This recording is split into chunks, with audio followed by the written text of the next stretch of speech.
Thank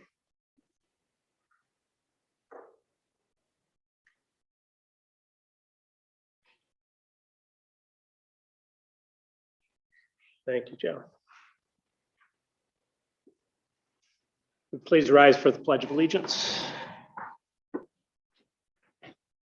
Pledge of allegiance to the flag of the United States of America and to the republic for which it stands, one nation, under God, indivisible, with liberty and justice for all.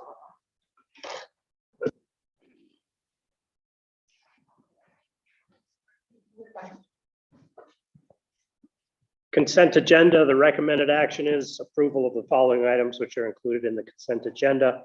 5A, the meeting minutes from the March 22nd Board of Education meeting.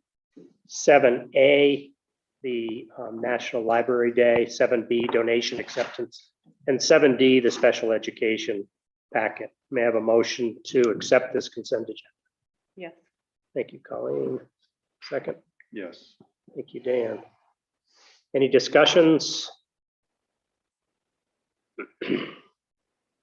If not, please vote on this. I don't know if I'm live, Karen, or not. Yes. Oh, yes. There it is. Okay. Thank you.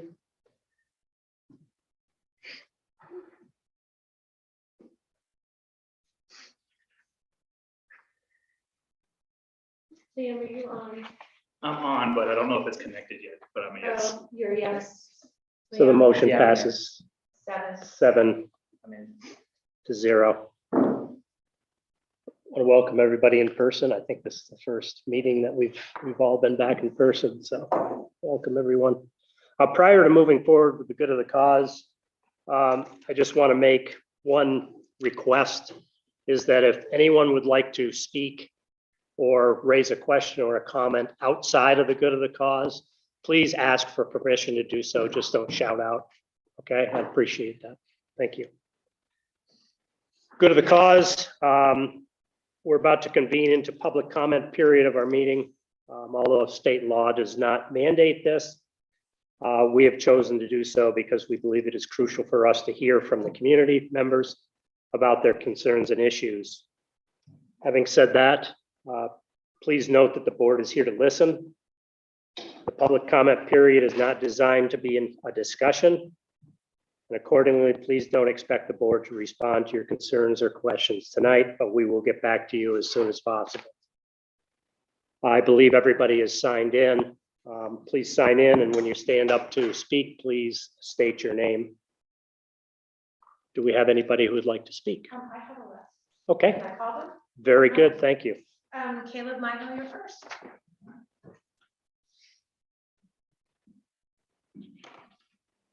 Hello, my name is Caleb Milo. I'm president of the student council. I'll be addressing dress code policy 5300125. I want to give a huge thank you to the board for bringing this to a vote once again. I'd like to begin again by saying, please understand that I mean no disrespect to the board or anyone who stands firmly against these dress code changes. But I speak on behalf of the student body. I want to pose a question to those who stand against these new changes, specifically the hats, because they seem to be the core problem here. Why are you against them? It's about respect. Well, it will only propel respect because, like we have said time and time again, students will be required to take them off for presentations, performances, the Pledge of Allegiance, and the national anthem, thus teaching our students respect for their fellow peers, country, and community. Look at the respect is instilled in our students by making us go through this process and lobby for something that means so much to us. We have done it all respectfully, and you can use us as an example for future generations to teach them respect. It's about the possibility of decreased effectiveness in the classroom. That shouldn't be a worry because students are focused on what their teacher is teaching, not what their peers are wearing. It is also important to draw attention to the fact that we were allowed to wear hats for the entirety of the school year last year with minimal issues. Since the last board meeting, another survey was sent out to staff, and one of the questions asked, when hats were allowed, you have major conflicts, issues, disturbances in your classrooms during hats being worn. Almost 70% of those who responded to the survey said they ran into no issues. And those who did say it was an issue said masks were a problem and not being able to identify students. Another select few said students wore earbuds because the hats covered them up. It's important to know that this isn't as easy as you think it is. And frankly, many students just wear headphones out in the open with no hat. So hats really aren't causing this problem because they exist without them. And it's about a lack of support from our community. Well, I say, has anyone walked down Main Street recently? If you have, what you would see are posters just like this. hung up throughout countless businesses on Main Street. The posters advertised in support of a new dress code and calling people to be at this board meeting. Every single store we walked into said yes, they hung it up. Some said they had to check the owners, but later that day they were hung up. If that doesn't scream community support, then I don't know what does. Actually, as we entered one store and talked to the owner, they asked, "What are we, living in the 1940s? What's the problem with hats?" and updated guidance on the women's dress. We couldn't really answer because we didn't have a concrete answer as to why this is. So I asked the question once again, where is the problem? I know a big concern is preparing us for the future and the real world and making good first impressions when we meet people. Of course, there are certain situations where you don't wear your most casual clothing and a hat like a job interview. However, we all know the helpful, successful search engine and tech giant Google. Look at their hiring process. They want you to come as you. So if that means a hat run backwards, jeans with holes in them, and a bra strap hanging out as you, then they want you to come just like that for your interview. They hire you for your skills, knowledge, personality, and character, not what you look like. Within high school, we are finding ourselves building that personality and character, and we should be able to do that without fear of repercussions because school is a safe place to do that. Shouldn't we foster the growth of our students, not simply in education, but also our character? I know our community thinks so. I know the majority of our teachers think so too. I've started to become concerned with the idea of data. In our school, we are taught to trust data, and that data will point us in the right direction. However, the preceding of all of this, we've seen the sort of data that has been collected to the wayside. In prior board meetings, it was said that there was a 50-50 split on new changes, but a majority of teachers in the high school are for the hats, and the majority who are against it are middle school teachers. This is strictly for the high schoolers and doesn't affect the middle schoolers. As stated before, recently, another survey was sent out to high school staff, and 50% are in favor, while only 26.9% are against it, while 23.1% are in the middle. Do we ignore data when the results don't make everyone happy? Why do we send out these surveys if we don't run with them? Presidential elections are sometimes determined by a mere 0.6%, so why can't such trivial matters like this be determined just as easily? The numbers point in favor of hats. A majority of teachers support this new dress code, a majority of those in the middle are concerned with the enforcement, and some are tired of this constant back and forth. In a recent district strategic planning letter sent out by Superintendent Mr. Seymour, it says, and I quote, "Our goal has been to place students first and foremost in our decision making." I want to repeat it so it can really sit with you. Our goal has been to place students first and foremost in our decision making. As I stated before, this isn't simply an effort to allow students to wear hats just to wear them. This is about the mental health of our students. When discussing this over with a teacher, they said to me, "I don't know why students choose to wear a hat today, but they are for a reason. I don't know what happened in their life the night before or over the weekend. All I know is that they need that hat to get through their day." That is exactly it. That hat enables them with the strength and confidence to get through their day. You have no idea what a student goes through on a day-to-day basis, what their home life is like, what nasty little thing someone said to them. All you do know is that they are wearing a hat, and I will tell you, they need it. Depression and mental anxieties have increased rapidly over the past couple of years, and refusing to allow our students to wear a hat can increase a student's social anxiety and cause further issues. Many other schools nationwide have progressed into the 21st century and have begun to allow students to wear hats within the school building because they have recognized all the aspects we brought to your attention in past meetings and the present one. Almost all have declared it to be positive for both the faculty and the students. Let's join the rest of the world and pop out of the Lake Placid bubble and make a change for the positive. Our students have been patient, honorable, respectful, and resilient in all of this. To quote board member Mr. Cash once again, these students are also our constituents, as are their parents. For the sake of your constituents' mental health, security, comfort, character, and personality, make it your goal to place students first and foremost in your decision making and pass this new dress code policy in its entirety. Thank you. Thank you.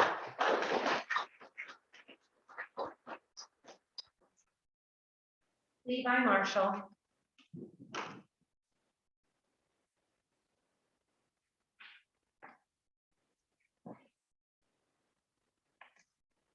All right, I am Levi Marshall. Hello. I'm a senior student at Lake Placid High School, and this is in regards to the hat rule.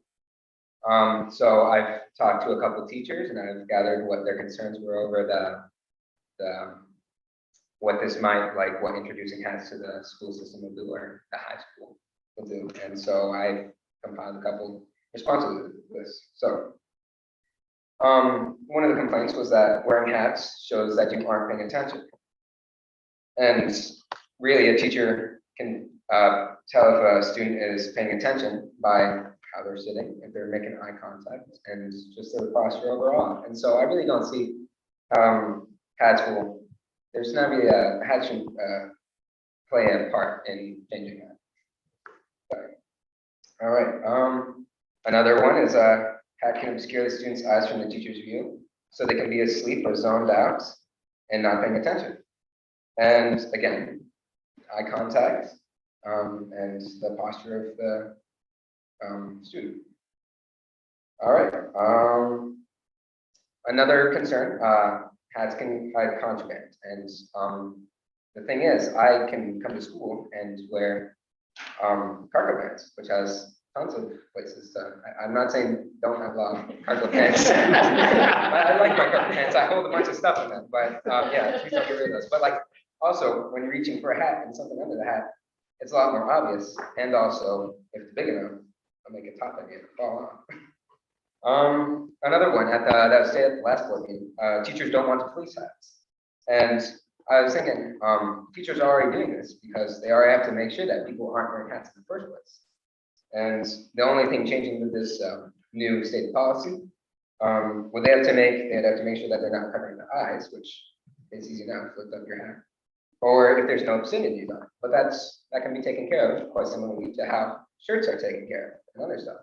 It's even easier to take care of shirts than shirts because it's easier to remove than a shirt. Hats can be a distraction in your class, and I do agree there should be some part in the policy that does exclude big hats like big cheese hats or comically large cowboy hats. And other points I want to bring to the table is we did wear them all at one year, 2020, I forgot it's somewhere now. Where we were wearing them all winter to keep our heads warm from all the open windows.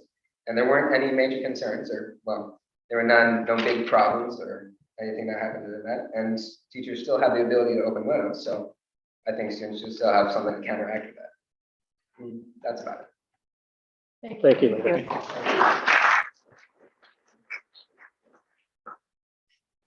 Rowan, you're next.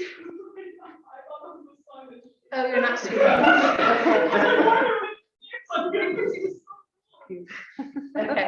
Okay.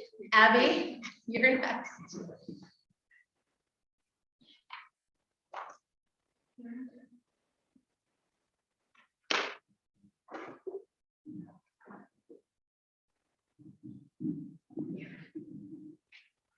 My name is Abby Light. I'll be addressing dress code policy 5300.25.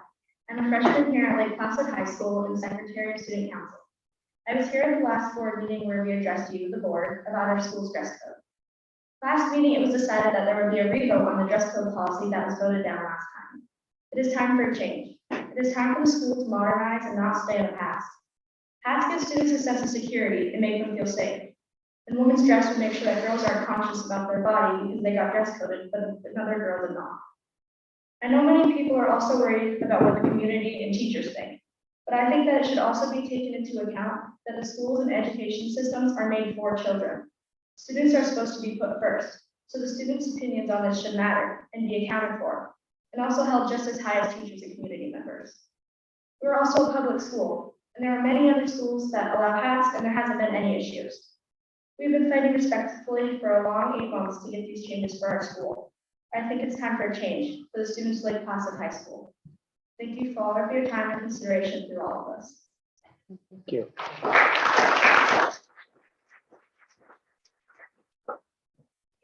Mr. Brunner?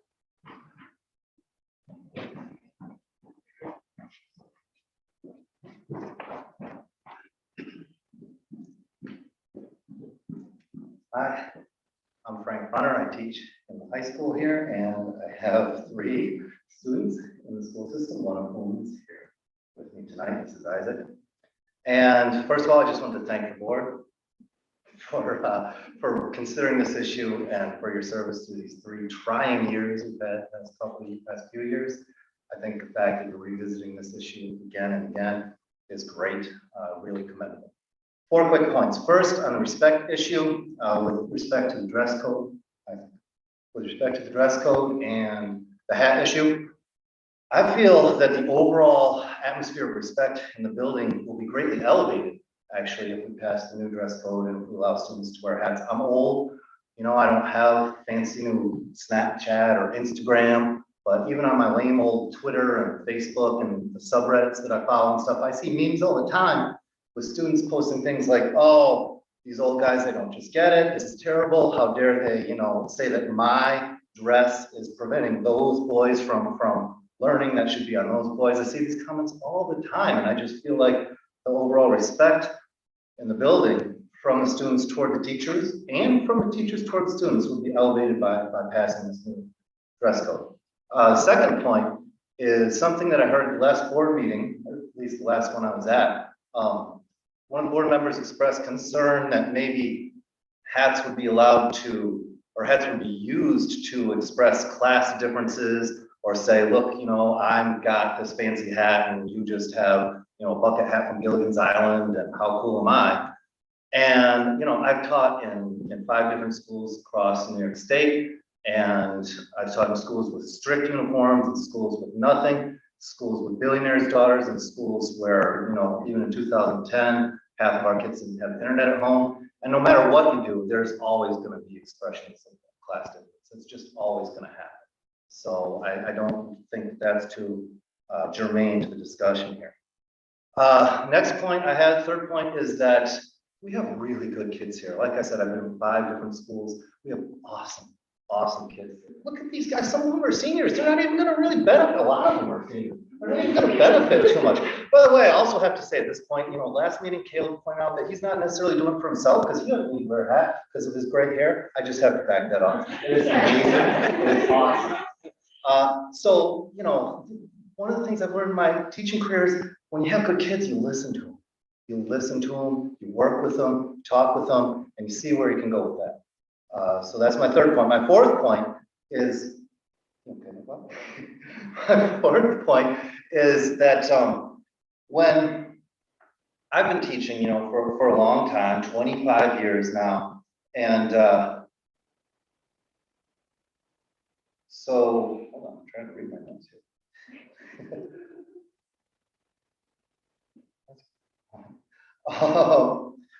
When you're teaching, right, and you have people that are working for a good cause.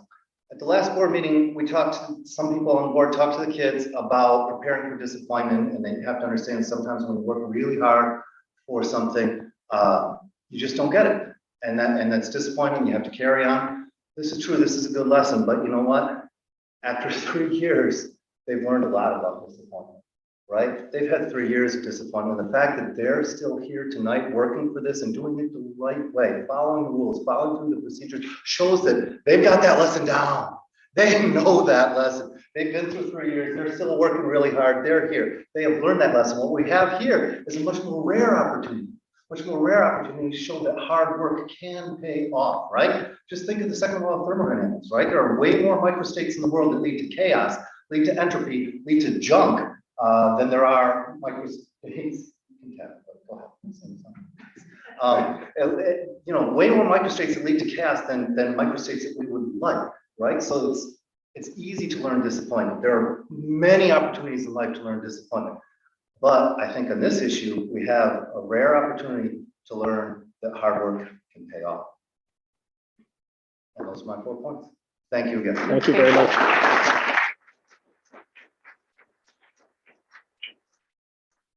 I have also received several emails to read. Okay. This one is from Alan Robinson. As part of the student council efforts, we reached out to a number of high school principals that have changed their dress code policies to allow the wearing of hats. We asked how these changes have impacted their schools, and we have so far received 4 responses. The responding principals are from high schools in New Hampshire, Virginia, Illinois, and California. All 4 principals wrote positively about the policy changes, citing the benefits for nothing, while noting minimal issues. Some of the positives mentioned include the policy changes help address social emotional learning needs of students who feel more comfortable wearing hats in an age of increased anxiety and stress. Improved staff interactions with students by reducing the need for confrontation. Reduction of discipline referrals. It was also noted that anticipated challenges have not occurred, including disruptions, the concealing of identity or cheating on tests. Two of the principals even wrote that only 5 to 10% of all students actually wear hats on any given day. I realize that 4 accounts don't paint a complete picture, but they do at least offer some insight on how such a change could play out here in Lake Placid.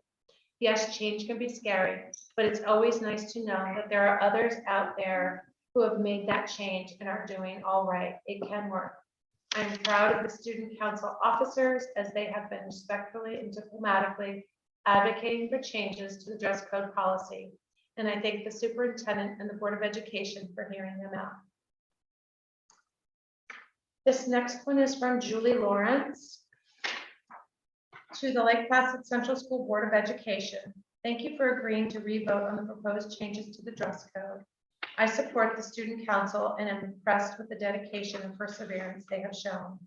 They are doing exactly what they were elected to do, advocate for and support the well-being of their fellow students.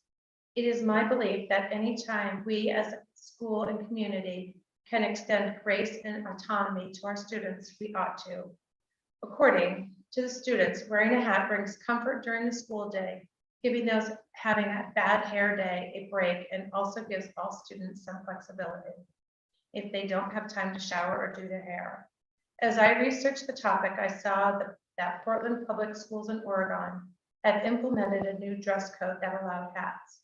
They found no change in behavior, and I'm guessing that if a district that large found no problems as a result, our incredible students in our small town will be no different. To state that we are witnessing a mental health crisis is to understate the problem. I am well aware that it is an incredibly challenging time to be a teacher, support staff, or administrator in our school. I have always tried my hardest to acknowledge and appreciate all the staff, but there is a big difference between students and staff. The staff have the choice to work there. Students do not have the option to choose. At a time where the whole world seems to have turned upside down, allowing the student body additional control over their day seems a very small concession. This next one comes from Addison Colby. Hi, my name is Addison Colby, and I'm addressing dress code policy 5300.25. I couldn't be here tonight, but I would like to make a few comments before the vote. As a member and an officer of the student council, we fought hard and took many months to talk and think about the dress code policy. After the last board meeting, we reached out to a few different schools who have implemented hats into their dress code to see how it worked for them. The schools where we reached out to had little to no issues regarding hats in their schools.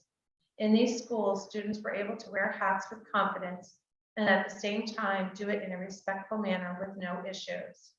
Obviously, we are our own school with a different community, but with all of these positive experiences, we can see the hats in school don't have to be an issue as they were not last year in our school. Hats allow self-expression, confidence, and security in our school. That has nothing to do with the quality of learning students will take in. And with this, I ask to please consider changing the vote to create an open and safe environment for our students. Thank you. This next one is from John Fermante. Good afternoon. I would like to add to the conversation about the dress code. It seems that a possible solution to both sides of the argument could be school uniforms. School uniforms would have several effects on our students. One, uniforms help create a positive school culture and team identity. Two, research shows that when schools implement a uniform policy, it improves grades while it reduces tardiness, skipped classes, and suspensions. Three, uniforms minimize competition and address socioeconomic differences. Four, uniforms can promote safety on school grounds by easily identifying students during the school day. My personal experience has proven to me that school uniforms are very beneficial to helping create a better learning environment. As a parent and a teacher in our school district, I would be in favor of uniforms. Thank you for your time and consideration. This last one is from Connie Hamaker. Dear members of the Lake Placid Board of Education, thank you for taking into consideration what our students had to say 2 weeks ago and opening back up the discussion on the dress code policy. Many thanks for hearing the students, listening to the community, taking into consideration experiences and thoughts of our teachers and moving this policy through the proper channels. As student council co-advisor and high school counselor, I would like to share my thoughts on the dress code policy at the high school level. I will admit I was apprehensive at first. I mean, why were we even having this fight? However, as I continue to hear from students and teachers and daily live the agony of dress coding a student, I was impressed with the policy that was presented for change over the course of this year. It was encouraging to see how district employees, administrators, parents, community members, and students could dissect the code, suggest changes that are conducive to our times, and come to an agreement about the importance of teaching how and when to wear certain styles, i.e. when wearing a hat and forcing the removal for guest speakers, assemblies, and the pledge. As a New York State public institution, I think it is important that we continue to guide and mentor students for life outside these walls, which the proposed dress code gave us the ability to do. We are here to help students learn, grow, and prepare for their future. As classes graduate, they watch their peers head to college, further their education in trade school, enlist in the military, enter the employment field, or take a gap year. No longer is professional wear a suit, tie, or a dress. Only our very successful students are heading out to many different locations and careers. Some wearing casual dress, some wearing hats, some maybe even wearing sweatpants. But they have had the opportunity to grow and feel safe in what their choices are, all while being guided to think about what is pushing the line and what is appropriate. As co-advisor for the Student Council, I have been impressed with how the students have taken on this important change. Maybe as a professional adult, we don't think dress code is this important, but to them it is important. It is identity, it is security, it is comfort, it is preparation, it is an expression. Our students have followed a process, done what is asked of them, and demonstrated a responsible and respectful way to evoke change. They are doing what we can only hope for students in the future. I am proud to stand behind them and am grateful they feel safe to be able to stand up for their belief in this policy change in front of all of you. That is hope for the future. At the last meeting, concerns were brought up about teachers and their feelings on hats and dress code. As it was further dissected, it became unclear as to where the thoughts and experiences were coming from. Last year, I observed more confident body language and a sense of self when students were able to wear hats. I also spoke with many teachers who felt a relief of the fight of hats being removed from the classroom setting, leading to positive relationship building. This year, we have the fights of hats, and our teachers are exhausted and long to educate our youth, build relationships, and share a love of learning. Thus, we decided to survey 46 high school teachers. We received 26 responses, which have been shared with all of you in an email prior to this meeting. When reading over the survey results, you will find about 50% of high school teachers are for hats allowed, 23% are neutral, and 26% are against hats being worn in school. When asked to elaborate on obstacles in their classrooms this year regarding hat wear, most expressed the frustration of the ambiguity of the rule, the lack of consistency in classrooms, and the inconsistency of consequences. Interestingly, when asked to summarize last year, when hats were allowed in their classrooms, 75% said there were no issues.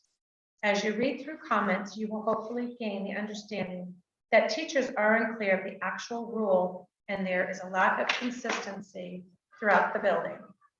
Through talking with both teachers and students, it seems the goal is to have a clear policy and consistency throughout classrooms and discipline. You will gain from feedback that issues stem from the rule breaking, not the issues of students wearing the hats within the classroom. During COVID, when hats were allowed, this fight was removed and the hats were being followed. The rules were being followed, therefore allowing for a more comfortable learning environment and opportunity to build positive teacher-student relationships. I also encourage you to remember that we often hear about the 7 to 8 students refusing daily to comply. We don't hear about the other 180 other students doing what they are asked to do, removing their hat by the start of the homeroom. In talking with many students, their frustration stems from the way this process has unfolded, not the adoption of the rule itself. They have been told since September that the policy will change and that by coming to meetings and advocating, they will see that change happen. They feel the final decision made based on a few members of the community who gave their opinion outside of the good of the cause, not based on all the months of work they spent with administrators, board members, teachers, parents, and community members. They were frustrated that decisions were based on opinions of casual conversation outside of meetings, when they were being told they had to show up to speak or put their names to a letter in order for their opinion and comments to be heard and considered. No matter what the decision is tonight, let's make it a learning opportunity for the students and continue to keep them involved in the why of the decision. Yes, this is life, and we need to follow the policy that is being passed tonight, but they are also students learning and growing in a safe environment. Be proud of the students speaking up and having the confidence to stand before you. That in itself is huge. Our district and community should be proud of the young adults graduating year after year. I thank you profusely for your time, patience, and consideration. We are students first and foremost. Our students are speaking, they're listening, they're watching. Are we? I am proud of how our students are pursuing their change and voicing their thoughts and opinions, and have the utmost faith they will have bright futures, whether they wear a hat or not. Sincerely, Connie Hammaker. Any others? Yeah. Thank you. Anyone else? Very good, thank you. Thank you to everyone. Enter the discussion phase of the meeting, budget discussion. You have in your in board docs, 2 documents, the FEH BOCES annual meeting notice, and also the budget booklet. Not sure if you have any comments. Nothing germane to those documents, but just an update since second draft discussion. I'll discuss this in my report as well, but for now, the legislature appears deadlocked with regards to the passage of the budget. And you may recall that that was the last unknown in our quest for clarity in passage of a budget for the public to vote on. So as it stands now, the facts remain the same. We're forecasting a 0.87% increase in the budget, but ultimately a modest decrease in the property tax levy of minus 0.205. If that changes, then I will apprise the board at that time. Thank you. You have the floor for the superintendent's report. All right. So I did allude to what's happening in Albany, and I'll just briefly speak to that, as well as some things that are happening in Lake Placid. So in terms of our capital, budget talks continue to be slow. The governor has sent the House as a temporary extender that will provide funds for state payroll and other essential services that would otherwise not have funding for the duration of this week. This will ensure state employees will be paid, but it signals that the parties need quite a bit of additional time to come to resolution. Budget talks continue to be dominated by the conversations regarding bail and discovery reform, as well as housing reforms in New York City, possible gas tax holiday, and alcohol to go. In other words, nothing to do with what we need to know. The conversations have been further delayed by a significant COVID outbreak amongst the governor's staff, primarily those involved in the budgeting process. The hope is for the legislator to pass the budget on Thursday, but this information seems to countermand that hope. In other news from Albany, the New York State Comptroller's Office has developed an office to partner with districts and nonprofits to help students with financial literacy. The Next Generation Financial Literacy Initiative is designed to offer support to districts to help develop financial literacy and financial education in school districts. The office is looking to work with districts that have good programs to help other districts develop programs. Currently, we are reviewing this opportunity for possible implementation. So we look forward to continued discussion on this and hope that in time, conversations about completing your taxes, balancing your checkbook, and myriad other things will be embedded here in Lake Placid to a greater degree. The strategic planning process is continuing here in the district. Surveys are ongoing with parents, students, and staff members. And the window of the surveys will close out this Friday. So we appreciate everyone's participation in that today. The CYC recently sent cards and gifts to all of our district staff as a way to honor their dedication and commitment through the pandemic. We thank the CYC for their generosity and for their kindness. In the schools, there is a flurry of activity happening leading up to spring. Elementary students will be enjoying a luau on Friday, full of unique and fun offerings. And actually, a unique experience has been planned for nearly every grade level in the elementary, in concert with our community since the last board meeting. This includes an assembly with Olympic luge athlete Emily Sweeney, where she discussed the importance of perseverance. A third grade trip to Cornell Cooperative Sugar House after students helped gather sap on campus. A trip to the Palace Theater for kindergarten and second grade students. A visit by reenactors from Fort Ticonderoga for fourth grade. And a shoe drive in conjunction with the high school. In other words, we're killing it. This is awesome.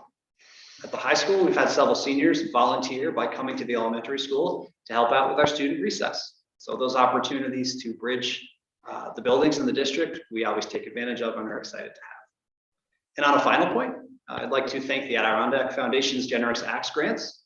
The district was recently awarded a grant in the amount of $10,500 to support the district's community schools initiative. This grant is funded through a partnership with the Rhodes Family Fund and the Evergreen Fund, along with Generous Acts and Adirondack Foundation. So we thank them for their support. That is my report. Questions, comments? Great. Thanks, Tim. Information for the board, there are 3 items there. Information on community schools and job description, upcoming negotiations, and updated meeting goals and objectives. So which ones we've met, which ones we haven't. Thank you, Karen, for putting that together. It's a ton of work. So. Any questions on any of those items?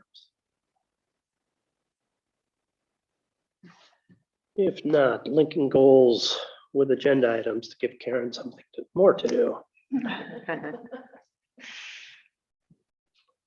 I have some. Okay. I have to find them. Okay, in regard to goal number 3, I think we're doing a good job because we're involving the community relatively much in the dress code decision-making process. We're also doing well on number 3 because we're building connections with LEAF and other community school-related network people and organizations.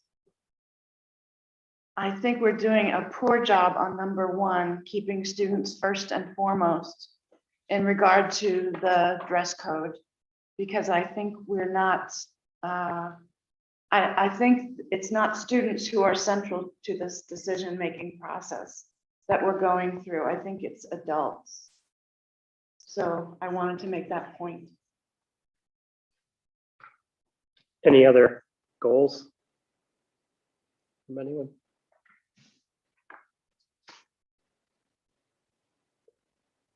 If you do, please get those to Karen. Next up is the minutes, which are under the consent agenda, and then we'll move right into the personnel portion of the agenda.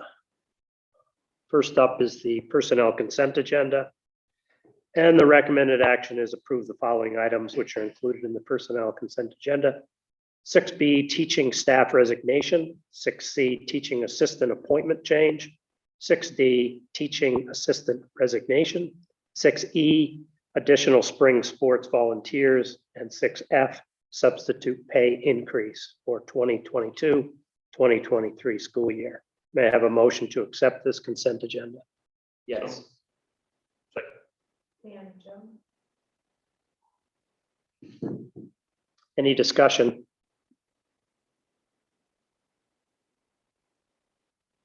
If you'd please vote.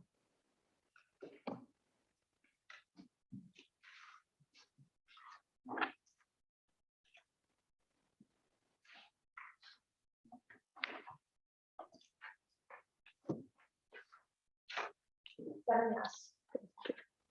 So the motion passes 7-0. Other action items, the first two are under the consent agenda.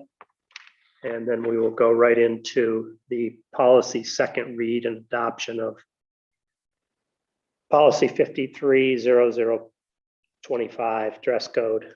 Be it resolved that having given the public opportunity to be heard at the public meeting on the subject of the proposed changes, dress code policy 5300.25, the Board of Education hereby adopts said policy with any proposed changes. May I have a motion to accept this policy?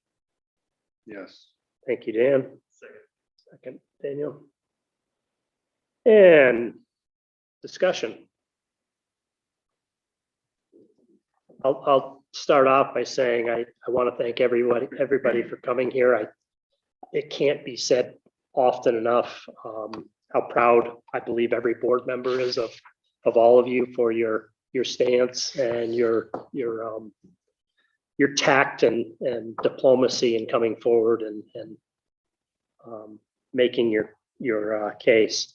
There's going to be winners here. There's going to be losers, so to speak. So with that said, thank you. Daniel, you have anything? We'll go right I around would to you. not dare follow up what has already been said today with my ineloquence. Okay. No quotable phrases tonight. No quotable Okay. phrases. I've been quoted enough. I think. Okay. Two-time limit. Okay. I feel like some of this is my fault for good or for better or for worse for bringing this back up again. But so here we are. But I think it's important that the public understands that ultimately it is the board's authority to determine policy. And while we may have committees and we welcome the input of the community, ultimately that is our job. And if members of the public don't like our decision, then they're free to run for office. And that's how you address a decision that you may not agree with. That being said, there's been not a whole lot of input on the in favor of not passing this new policy. You know, I thought I would have gotten certainly more from the community, though I agree with the comment about having uniforms. It's my understanding that we can't do it. So with that being said, I think that we should demur to our both the committee and to the students and you know, pass at least this compromise.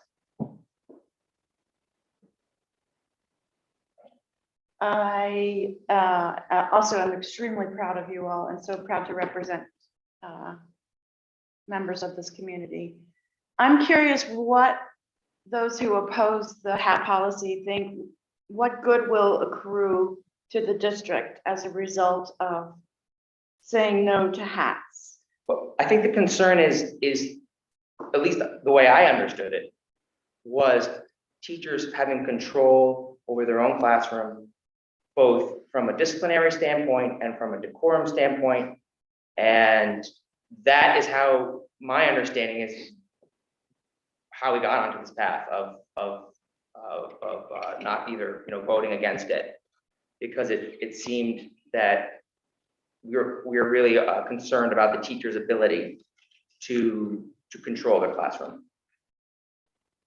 Thank you. But if that's not a concern, that's not what it's not what the data is telling us, it's not what the comments are telling us. Then, you know, to me, I see no reason not to pass it. The compromise, it's my understanding, compromise language? Or no? No, right now. No, just, Could I hear from other colleagues about the benefits that would accrue to the district by having no hats? are we still taking a moment, each of us, to? Yes, Yeah. yes.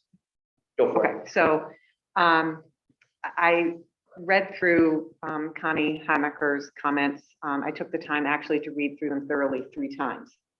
And I think that there were counter arguments on both sides equal. I saw some that were very positive.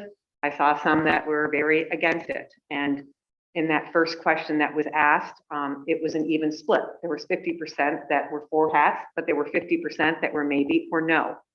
And again, I read through them 3 times.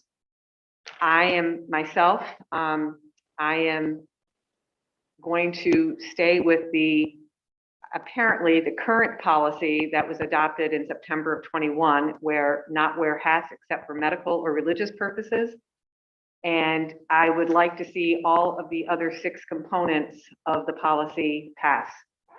1, 2, 3, 4, 6, 7 go through. With a lot of those issues in regard to female dress wear, those types of things that I agree with, yes. But as far as the hat portion of it, I am still feeling that I am staying with the not wearing a hat except for a medical or religious purpose. And if it all gets pushed into one, it all gets pushed into one again. Just so that we're clear, the current, what we are voting on for policy is number 5, which says not wear hats except for medical or religious purposes. Then there's an asterisk which says, however, students in grade 9 through 12 may wear hats except during the Pledge of Allegiance and the national anthem, and when a presentation or performance is occurring. Just to make that clear. Dan? Personally, I don't like wearing hats indoors, but that's, you guys have made arguments to change that. So, I mean, sitting here, I have to put my personal opinion aside. I have to, look out for students, the constituents of the district. So I'd like to thank you for your time that you've put in, your thoughtfulness of how you've gone about this, and it's appreciated. Thank you. Joe? First of all, I want to apologize for not being at the meeting last week, or the last meeting. I was in Albany at my daughter's graduation, and but I watched the board meeting twice, so I put my due diligence in. I have received numerous phone calls, mostly naysayers. My personal opinion, I also have to put aside. I also feel that hats should not be worn. I've spent so much time reading all the emails and everything, and still I'm sitting here. I don't know which button I'm going to press, but I do want to thank you guys for all that you've done. Thank you. And thank you everybody else for coming and supporting them. Or us. I don't know why you're here.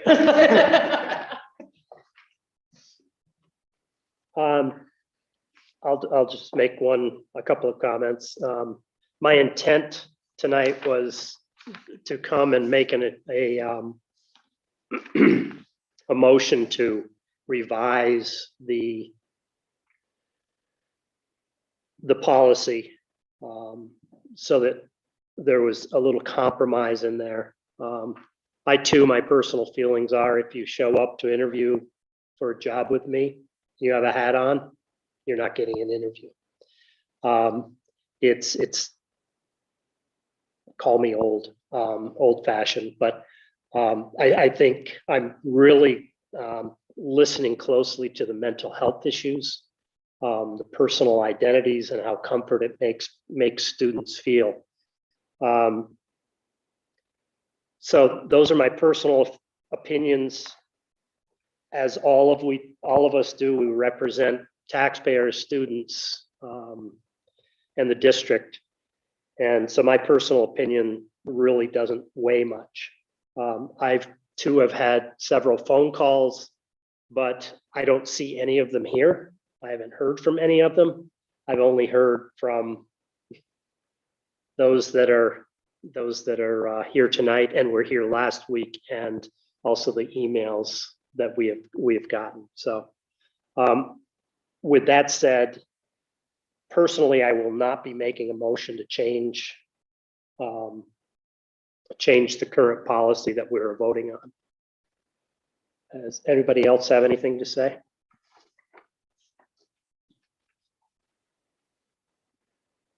Is everyone clear on what, if we do proceed, what we're voting on? Could you articulate it, Yes. please? So there are 7, in front of you, you have the policy that will be voting on, and there's an introduction, of course, or the policy itself, and then there's the 7 items underneath that. And I believe, unfortunately, or fortunately, we haven't discussed 6 of the 7. We've reviewed them, and I think we're all in favor of those. It's number 5 that was the one that we've been discussing for a rather lengthy time period. So we're voting on number 5, including the asterisk. correct. This is the policy that we're voting on. Straight revote, essentially. Correct. Unless there's a motion otherwise. Yeah, I came in prepared to offer a motion, strike 5 and keep everything else. I think that originally, because the policy, the rest of it is, I think, product of a lot of the hard work, so. Can I make a motion to strike the asterisk section of number 5? We already have this, We have a motion on the floor that needs to be voted on. Oh, okay, sorry. Any other discussion?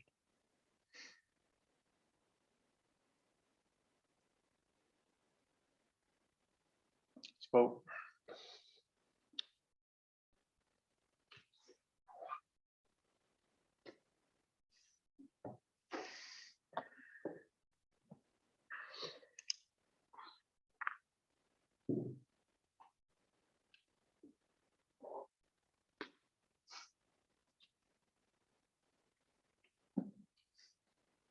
The vote is 6 yes, 1 no.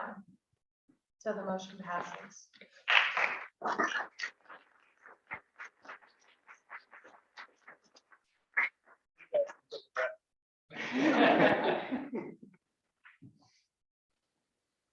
Okay, special education is under consent. Good of the cause, this is our second good of the cause after this portion of the meeting, if anybody would like to speak. Can I make a brief point about 7A, Rick, if you don't mind? I'm just commemorating our school librarians. Oh, I'm sorry, yes. Just yesterday was National School Librarian Day, so just want to expend a special thank you to Caitlin Patnode and Catherine Haney, who do a fantastic job for us, and also have great connection to the town library. And also just to thank Kathy Bliss for her assistance in the middle high school library as well. Thank you, my apologies for.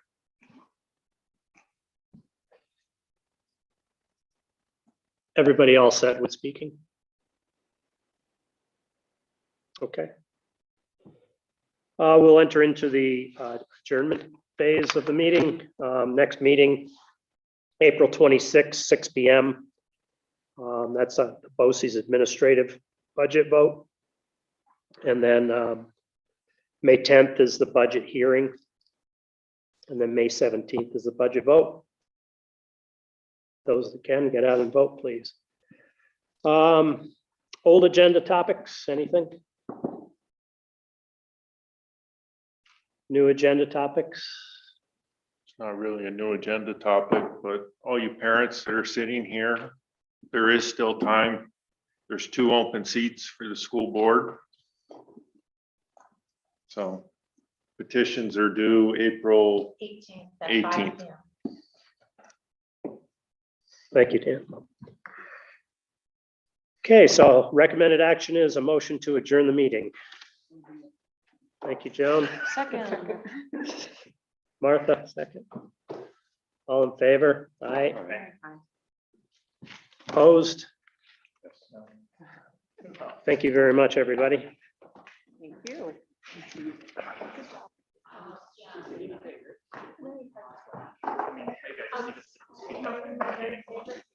I think we should hold recognition. Yes, I noted that. Yeah, I was just thinking about it when we went through, and I'm glad that you said something, because I was like, what kind of defeats the purpose of having recognition?